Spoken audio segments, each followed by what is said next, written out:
Lily from Lonsdor. Now we are in Thailand, and beside me is the 2023 Toyota Yaris. Now it's in Okilos.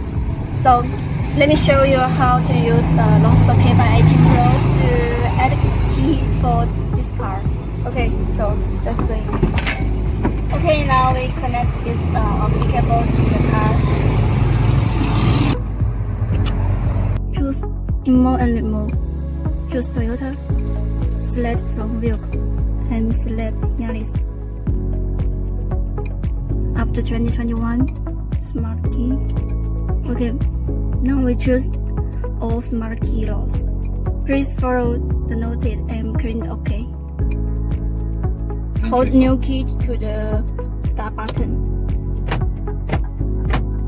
Okay, you will hear 3 times the car will ring, and it means the program is completed.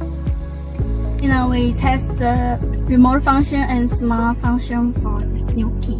Okay, now we test the remote function. First, lock, unlock. Okay, remote function is normal. Now we test the smart function. Start button. Okay, car start is normal. It means the remote function and the smart function is successful. Okay, so use Lonsdor K518 Pro programming Toyota Yaris 2023 all kilos is successful. Okay, thank you for your watching. See you next time.